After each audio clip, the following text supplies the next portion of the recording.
G'day folks, Steve from Vintage Restorations Australia here. In today's episode, that exhaust system finally shows up and we get it fitted. We find a place to relocate the battery, and I also do a quick review of the workshop manual and the catalogue for the Series 1 Land Rover.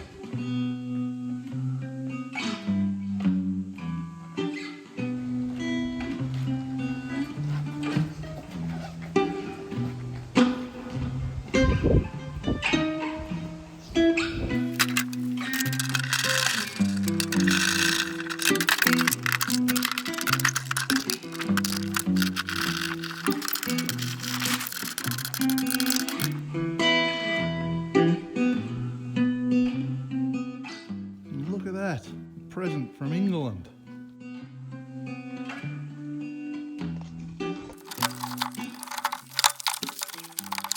I ordered a joint washer for the exhaust, so they kind of sent me maybe one or two too many. They sent me the whole bloody box.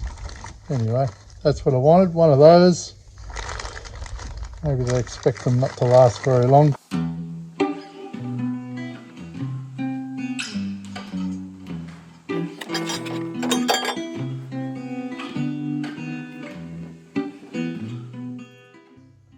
Apply it liberally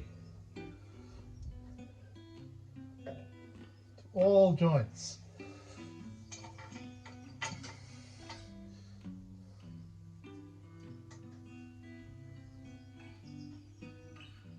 That's pretty liberal.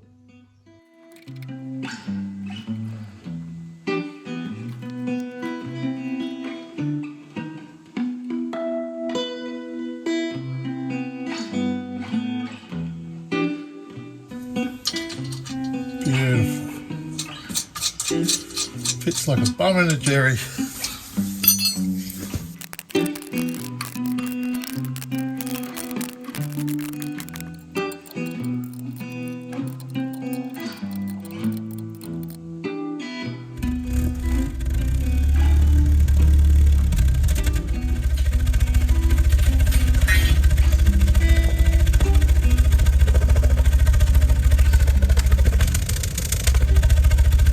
Works! Bloody ripper. Well, there you go, you can actually hear me talking over the motor now that that's on. Got that all connected up. Excuse my temporary battery setup. Run it through there. All under. Probably should have pulled those stickers off. Anyway.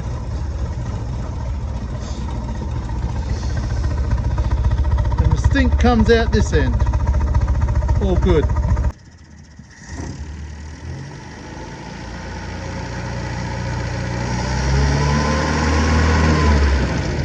Smooth.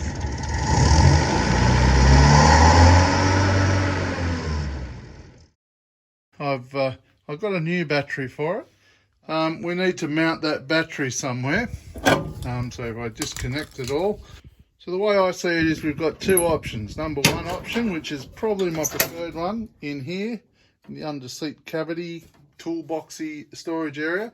This had a whole bunch of tools and the jack and all those sort of things stored in there. We've got plenty of storage space, so we're not too worried about losing that. If we put it in here, all we really got to do is put a battery box in, run the cables up through a grommet. That's kind of easy because the cable is already kind of connected up under there. We might have to replace that cable. It's a little bit on the sketchy side of dodgy. The other alternate is that I cut one off another wreck and we weld it in here. This is a bit more complicated. Probably have to take the wheel arch off, find a bracket or make a bracket, weld it in. It's a bit of a pain in the butt, to tell the truth. And I think I'm going to go the other way because I don't like pains in my butt. Well, I guess the obvious question, first question is, does the battery actually fit? Yes, it kind of does. I guess if you turn it that way, you've got good clearance. It will work that way. It's not such a pill. I think that'll work. I'll have to give that a bit of a blowout. Full of dirt. Vacuum would be better.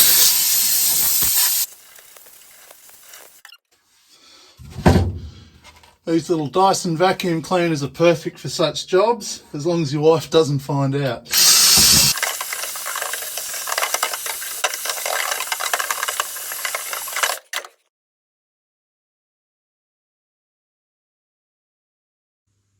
So I've fixed these little loops in place, one each side, and then I've attached these two aluminium angles. That essentially the battery will sit in here. I'll attach my tie down there and there. I had a chat to Anthony, our local rego guy, that'll be registering the car. He said it doesn't need a battery box and it doesn't need to be ventilated because it's a sealed battery. He said the only concern for registration was that it was properly fixed. And I talked him through that and he said, fine, not a problem. So that's suitable for our registration regulations here on the far south coast, which may be a bit different to the rest of the world, I suspect. Oh, that's heavy.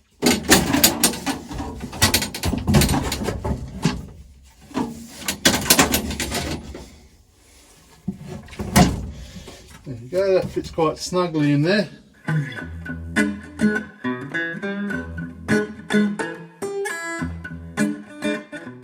For these little battery holders, I just want to put a bit more of a bend in those so they look a little bit more like that and they hang on a bit better in those little hooks.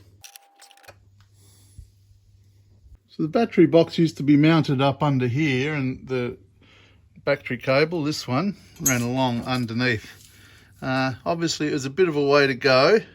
What happens in the true Australian tradition of bush mechanics, they just joined another battery cable on to try and get the distance, but not long enough. So what do? Add another one. Keep going, not quite long enough to get there. What do? Solder one on. Look at that beautiful soldering job. Keep going, and eventually they got to the battery. Obviously this is probably not quite code. Maybe replace it might be easier. We've just got to go up into here, into that. This here is the positive supply from the battery, the live in, so we're going to disconnect that, pull that whole cable out.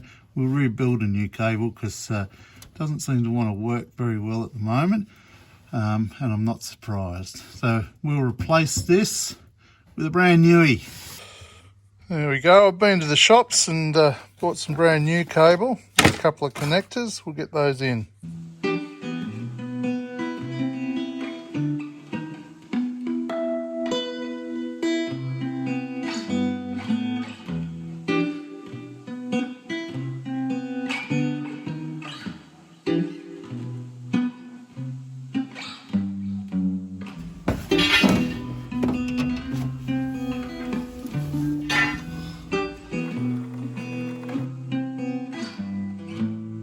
So there we go, battery's all in.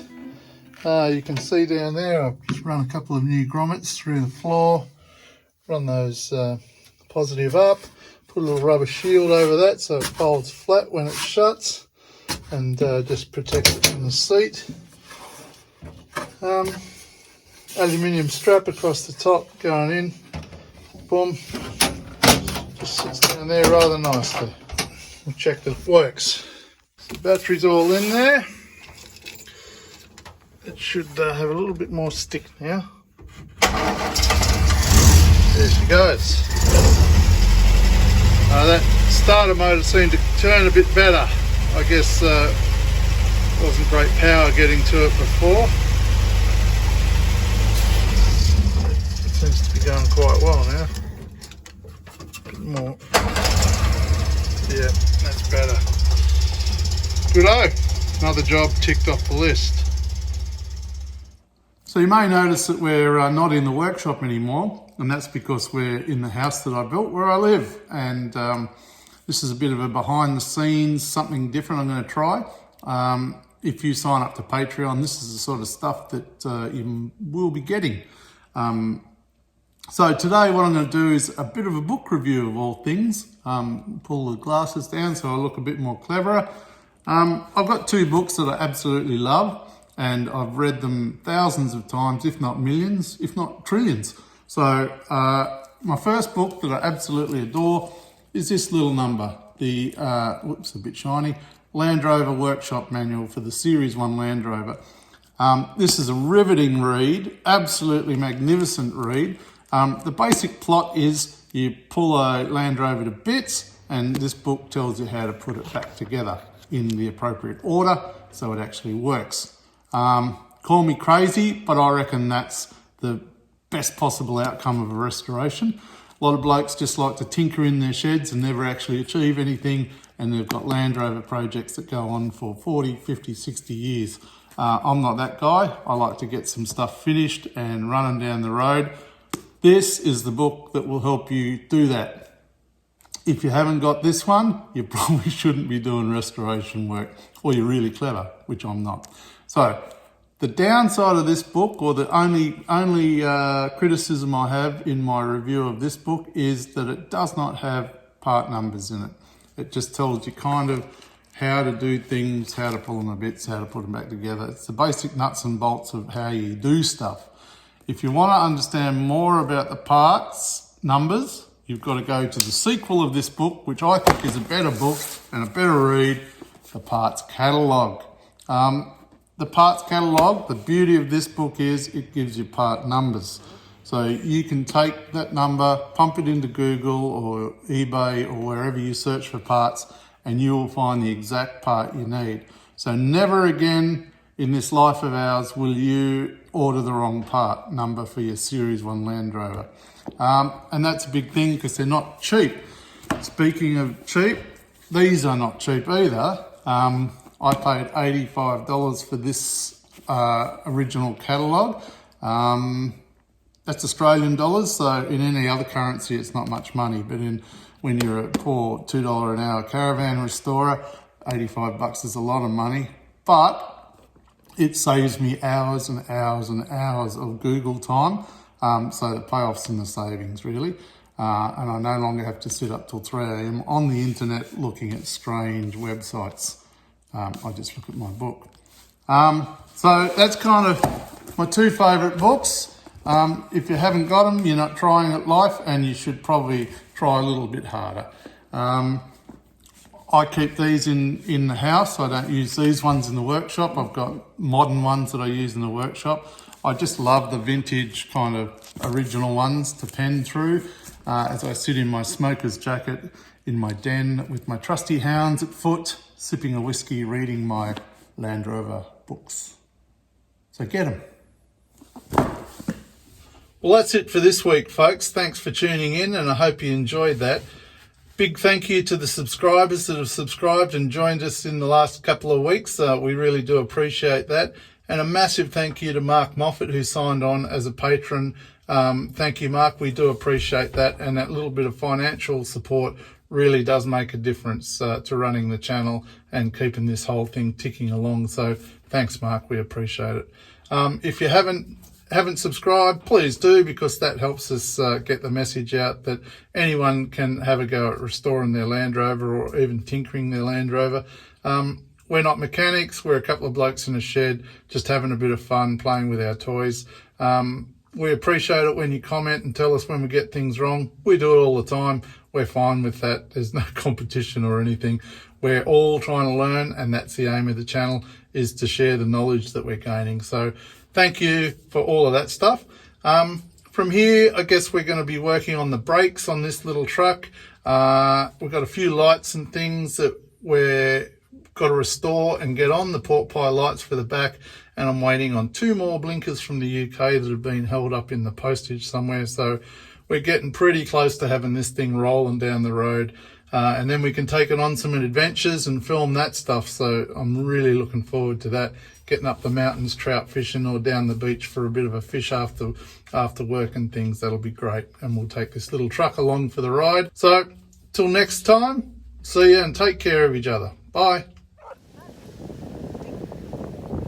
Dig, dig. You help, Gina.